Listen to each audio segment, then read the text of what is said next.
పశ్చిమ గోదావరి జిల్లా గౌరీపట్నంలోని ప్రేమ సేవా చారిటబుల్ ట్రస్టులో ఎలాంటి అవినీతి జరగలేదని Eluru diocese bishop most reverend Polimera Jayarao పై అసత్య ఆరోపణలు ఖండిస్తున్నామని national Dalit JAC chairman Perike Varaprasadarao హెచ్చరించారు.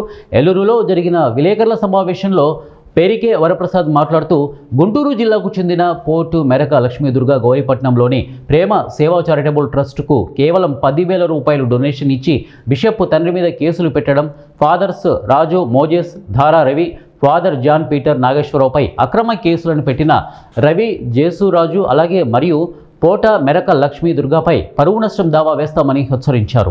బదనాం చేయడం కోసమే వాళ్ళు ఈ రకమైన చర్యలు తీసుకున్నారు.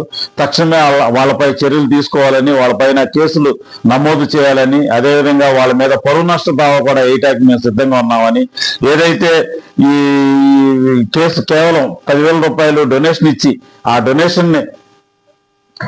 డొనేషన్ ఏమాత్రం ఖర్చు పెట్టారని అడగకుండా మేము ఇచ్చిన 10,000 రూపాయలు దుర్వినియోగం అయినాయి అని బిషప్ గారి మీద కేసు పెట్టడం చాలా శోచనీయం. ఎక్కడ 7 కోట్ల రూపాయలు ఫిక్స్డ్ డిపాజిట్ ఎక్కడా కూడా కదలలేదు. ఫిక్స్డ్ డిపాజిట్ ఉన్న తర్వాత ఎవరైనా డబ్బులు మార్చుకోవచ్చు, తీసుకోవచ్చు, దాని మీద మళ్ళీ కొంత లోన్ లాగా తీసుకోవచ్చు. అలాంటి ప్రక్రియ కూడా ఏం జరగలేదు. బిషప్ గారి ఖాతాలో 31 లక్షలు జరిగినాయని ఆరోపణ చేస్తున్నారు. అలాంటి ఏమి కూడా జరగకుండా కేవలం 7.5 కోట్ల రూపాయలు ఇంట్రెస్ట్ మాత్రమే 30 లక్షల రూపాయలు బదిలీ జరిగింది. అవి కూడా మనం అన్నదాన కార్యక్రమాలకే ఖర్చు పెడుతున్న బిషప్ గారిని, అక్కడున్న జాన్ పీటర్ గారిని, ఏదైతే మోజెస్ గారు, రాజు గారు పట్టణాన్ని ఒక ఉన్నతమైన స్థితికి తీసుకొచ్చినటువంటి డాక్టర్ పొలిమేర జయరావు గారు, బిషప్ గారు యొక్క సేవలు ప్రశంసనీయం.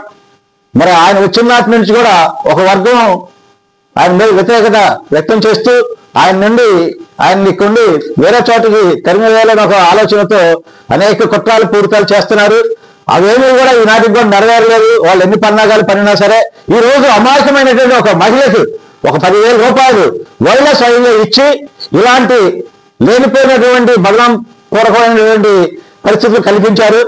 మరి ఆయన అనేక మంది వేల మందికి ఆయన అన్నదానం కానీ వస్త్రదానం కానీ ప్రతి సంవత్సరం కూడా చేస్తూ అనేక దేవాలయాలు నూతనంగా నిర్మిస్తూ ఎంతో ఆధ్యాత్మికంగా ఆయన యొక్క సేవలో ఫాదర్ రాజు గారు తదితరులపై అవినీతి ఆరోపణలతో మరి సోషల్ మీడియాలో హల్చల్ చేస్తుంది.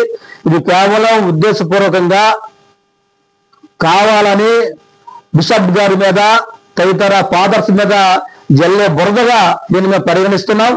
ఇది ఎవరైతే దీన్ని ఉద్దేశపూర్వకంగా వెనకటి నడిపిస్తున్నారో మరి ఓపెన్ సీక్రెట్ గా మరి అందరికీ ప్రేయ సంఘాల నాయకులకి, మరి క్రైస్తవ సంఘాల నాయకులకి, మరి చూసినటువంటి చాలా మంది కూడా ఇది ఓపెన్ సీక్రెట్ అనే విషయం ఎవరు నడిపిస్తున్నారు అనే విషయం అందరికీ తెలుసు. ఇది దేవుని రీత్యా మీరు ఏం